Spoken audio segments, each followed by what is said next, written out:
वंदना जब ध्रुव के कमरे में पहुंची तो ध्रुव के बेड पर खून रिस रहा था।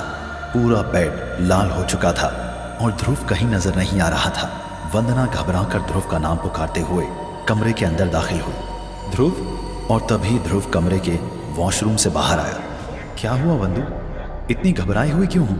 ध्रुव को देखकर तो वंदना की आंखें फटी की फटी रह गईं। उसने ध्रुव को सिर से लेकर पांव तक निहारते हुए आश्चर्य में कहा, ये शूज, जीन्स, टी शर्ट और जैकेट क्यों पहन लिया? ये सब क्या है ध्रुव? तुम्हें रेस्ट करने की जरूरत है। ध्रुव के पास आकर उसे बेड की तरफ धकेलते हुए बोली, और तुमने लाइफ सपोर्ट क्यों हटा दिया? तुम जानते नहीं ये कितना डेंजरस हो सकता है। तुम्हें लगातार लाइफ सपोर्ट पर ही रहना होगा और खून भी चढ़ते रहना होगा। तुम्हें इंटरनल ब्लीडिंग हो रही है। ध्रुव ने वंदना को शांत करते हुए कहा, काम डाउन वंदु, काम डाउन। कुछ नहीं हुआ है मुझे, मैं बिल्कुल ठीक हूं। वंदना ने ध्रुव से डॉक्टर की बात कहना चाहा, बट डॉक्टर साहब तो। लेकिन वंदना की बात काटते हुए ध्रुव ने कहा, जानता हूं डॉक्टर ने क्या कहा होगा। बिना लाइफ सपोर्ट के मैं जी नहीं पाऊंगा, ऐसा ही कहा होगा। वंदना हैरान थी कि ध्रुव पहले से सब कुछ जानता है। उसने हामी भरते हुए सिर हिलाया। ध्रुव ने वंदना को समझाते हुए कहा, कल रात जब डॉक्टर राउंड पर थे तब मेरी हालत के बारे में नर्स को गाइडलाइंस देते हुए मैंने उन्हें सुन लिया। फिर रात को जब नर्स मेरा ऑक्सीजन मास्क ठीक करके बाहर चली गई तब मैंने एक फैसला लिया। मैं साक्षी दीदी के साथ जो कुछ हुआ उससे हताश हूँ। मैं दीदी को बचा नहीं पाया, इस बात का दर्द है मुझे। मैं खुद से ही शर्मिंदा हूँ। मेरी इस जिंदगी का कोई मतलब नहीं रहा। मैं जी कर भी क्या करूँगा? यही सोचकर मैंने हताशा में कल रात अपना ऑक्सीजन मास्क हटा दिया। सारी रात मैं बगैर ऑक्सीजन मास्क के अपनी मौत का इंतजार करता रहा।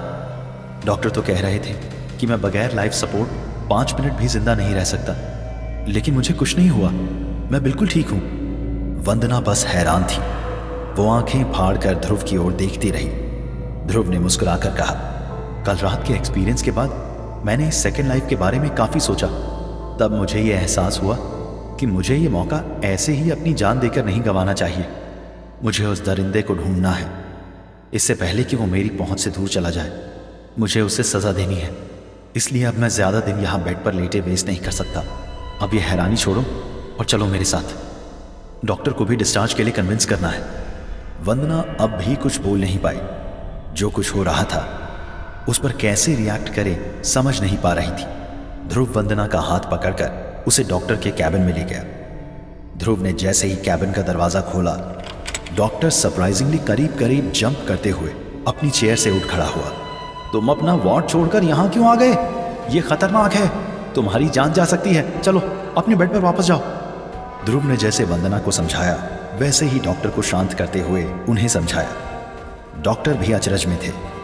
मैं समझ सकता हूँ तुम क्या कहना चाहते हो ध्रुव। इतनी देर से तुम मेरे सामने बिना लाइफ सपोर्ट के खड़े हो और नॉर्मली बात कर रहे हो। ये मेडिकल फील्ड का एक मिरेकल है। सब कुछ बहुत अजीब है। पहले तो तुम्हारा जिंदा बचकर निकलना ही एक चमत्कार था, और अब विदाउट लाइफ सपोर्ट के नॉर्मली चल फिर पाना उससे भी बड़ा चमत्कार है। लेकिन ध्रुव, एक डॉक्टर होने के नाते मैं तुम्हें अपनी जिंदगी यूं खतरे में नहीं डालने दे सकता। डॉक्टर अपनी बात पूरी करते इससे पहले ही ध्रुव ने उन्हें कन्विंस करते हुए कहा, मैं समझ सकता हूं आपकी परेशानी डॉक्टर साहब, लेकिन मैं अब एक पल भी यहाँ रुक नहीं सकता। आप चाहो तो मुझे मुंबई के किसी डॉक्टर का रेफरेंस दे दीजिए। मैं रेगुलर चेकअप के लिए जाया करूँगा। डॉक्टर ने काफ़ी सोचने के बाद कहा, ठीक है, अगर तुम जाना ही चाहते हो तो मैं ज़बरदस्ती तुम्हें रोक तो नहीं सकता, लेकिन मैं चाहता हूँ कि तुम्हें डिस्चार्ज देने से पहले तुम्हारे कुछ टेस्ट्स किए जाएं। ऑफिशियल रिकॉर्ड के लिए ज़रूरी है। ध्रुव के काफ़ी सारे मेडिकल टेस्ट हुए। डॉक्टर ने अर्जेंट बेसिस पर रिपोर्ट मंगवाई। शाम होते होते जब ध्रुव की मेडिकल रिपोर्ट्स आईं तो वो पढ़ते हुए डॉक्टर की आंखें चौड़ी हो गई। ओह माय गॉड, ये कैसे पॉसिबल है? ज़रूर टेस्ट्स में कुछ गड़बड़ होगी। ध्रुव ने शांत स्वर में पूछा, क्या हुआ डॉक्टर साहब, कैसी गड़बड़ हुई है? डॉक्टर ने अनजाने में कहा, ये सारी की सारी टेस्ट रिपोर्ट नॉर्मल कैसे हो सकती है? और फिर डॉक्टर को एहसास हुआ कि ध्रुव के सामने रिपोर्ट्स के बारे में डिटेल में बात करना ठीक नहीं होगा। झूठी मुस्कान मुस्कुराते हुए उन्होंने अपनी हड़बड़ाहट छुपाने की कोशिश करके कहा, कुछ नहीं, तुम चिंता मत करो, सब कुछ ठीक है, तो तुम जा सकते हो। मैं तुम्हें डिस्चार्ज कर दे रहा हूँ। ध्रुव और वंदना हॉस्पिटल से बाहर निकल आए। अंधेरा होने को आया था। ध्रुव ने वंदना से कहा, तुम वापस मुंबई चली जाओ, मेरा यहाँ कुछ काम है, मैं वो काम निपटा कर आता हूँ। वंदना ने इनकार करते हुए कहा, व्हाट, ये नहीं हो सकता। तुम्हारी ऐसी हालत में मैं तुम्हें अकेला छोड़कर नहीं जाऊंगी। एक तो पहले ही तुम्हारा हॉस्पिटल से यूं डिस्चार्ज लेना मुझे खटक रहा है। ध्रुव ने वंदना को समझाने की कोशिश करते हुए कहा, मेरी बात मान जाओ बंधु, मेरा आगे का सफ़र काफ़ी खतरनाक होने वाला है। तुम्हारी भलाई इसी में है कि तुम मुझे भूल जाओ।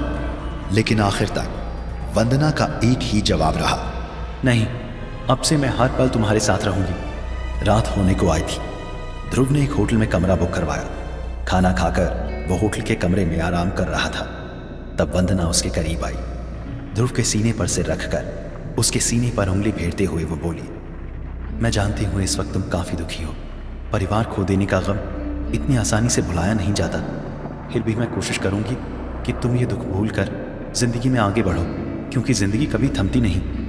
लेकिन ध्रुव का वंदना की बातों पर जरा भी ध्यान नहीं था। वो बस सोच रहा था कि उन गुंडों को कैसे ढूंढा जाए। वंदना ने एक गहरी सांस भरी और हिम्मत जुटाकर ध्रुव के होंठों से अपने होंठ मिला दिए। वंदना के होठों की हलचल तेज हुई। तब ध्रुव को उसके किस का एहसास हुआ। ध्रुव ने वंदना को हल्के से बाजू में धकेल दिया और मुंह फेर कर सोने की एक्टिंग करने लगा। वंदना समझती थी कि हालात इतनी जल्दी नॉर्मल नहीं होंगे। अगले दिन सुबह ध्रुव वंदना को बिना बताए बाहर जाने लगा। तब वंदना ने उसे रोका। कहाँ जा रहे हो? कुछ काम है। ठीक है तो मैं भी चलती हूँ, तुम्हारा इस हालत में अकेले रहना ठीक नहीं है।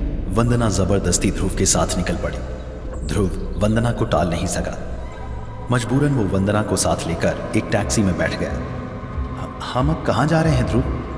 ध्रुव ने गंभीर स्वर में जवाब दिया, उसी जगह पर जहां मेरी दुनिया उजड़ गई। वंदना ने ध्रुव का हाथ हाथों में थामकर दबी आवाज में कहा, मैं समझ सकती हूँ, परिवार की आखिरी याद जिस जगह हो उस जगह पर वापस जाने का मन जरूर करता है। ध्रुव ने अपना हाथ वंदना के हाथों से छुड़ाते हुए गंभीरता से कहा, यादों के लिए?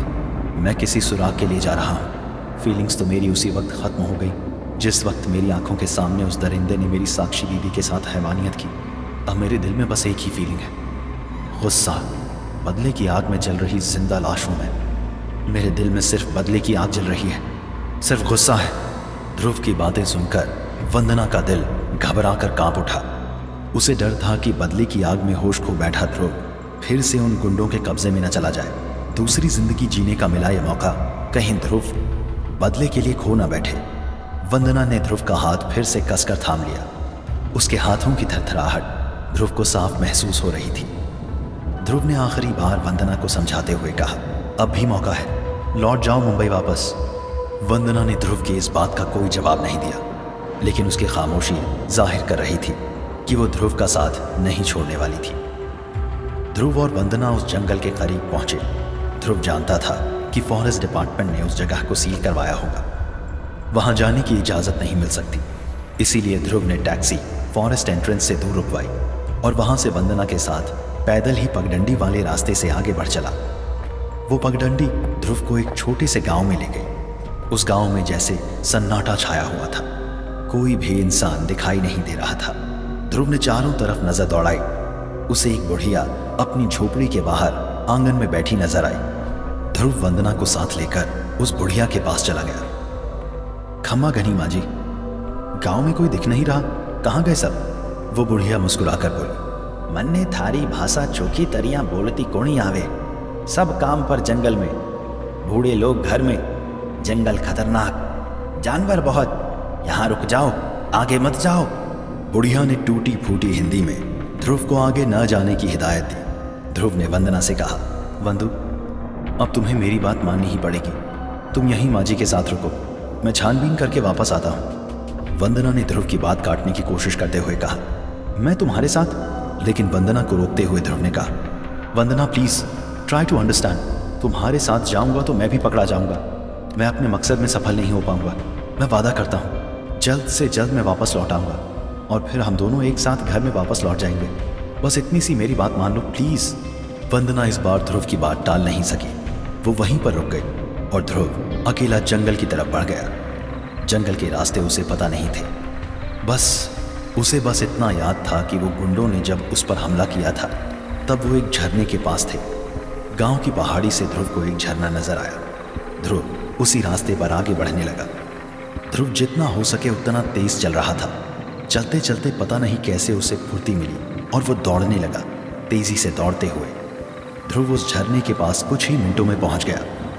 ध्रुव खुद सरप्राइज था कि पहाड़ी से इतना दूर दिखने वाला झरना इतनी जल्दी कैसे आ गया। उस झरने को देखकर ध्रुव को साक्षी की याद आ गई। उसे सामने वो खुद और साक्षी झरने के नीचे पानी में खेलते नजर आने लगे। ध्रुव की आंखें नम हो गई, लेकिन अगले ही पल ध्रुव ने खुद को संभाला। वो तेजी से उस दिशा में दौड़ने लगा जिस दिशा में गुंडे उन्हें ले गए थे। ध्रुव दौड़ता रहा, दौड़ते हुए अपनी चारों ओर नजर घुमाता रहा और अचानक उसके पैर रुक गए। उसके सामने एक पेड़ था जिसके सारे पत्ते टूटकर बिखर गए थे और उस पेड़ का रंग पूरी तरह काला पड़ गया था। ध्रुव उस पेड़ को कैसे भूल सकता था। ध्रुव ने आसपास देखा, उसे वो जगह दिखाई दी जहां उसकी साक्षी दीदी को बांधा गया था। ध्रुव उस जगह पर जाकर जमीन पर हाथ फेरने लगा। जमीन की मिट्टी हाथ में लेकर अपनी साक्षी दीदी को महसूस करने लगा। उस रात जोरों की बारिश हुई थी, इसीलिए सब धुल गया था, लेकिन अब भी उस मिट्टी में सफेद रंग के कण मौजूद थे। वो इंसानी शरीर की राख थी जो वो दरिंदे अपने बदन पर लगाकर घूम रहे थे। ध्रुव उस मिट्टी को गौर से देख रहा था कि कहीं कुछ सुराग मिल जाए कि तभी उसकी चीख निकल गई। उसकी चीख इतनी जोर की थी कि जंगल में उसकी आवाज घूम उठी। ध्रुव को ऐसा महसूस हुआ जैसे किसी ने पीछे से उसकी गर्दन में छुरा घोंपकर नीचे पीठ तक खींचा हो। ध्रुव दर्द से तिलमिलाकर जमीन पर गिर पड़ा। उसकी पीठ पर बहुत बड़ा जख्म हुआ था, उसका खून बहने लगा। ध्रुव जंगल में जाने वाला है, ये बात कोई नहीं जानता था। फिर किसने हमला किया होगा ध्रुव पर? ध्रुव कैसे इस हमले से बच निकलेगा? क्या ध्रुव उन गुंडों के बारे में कोई सुराग ढूंढ पाएगा?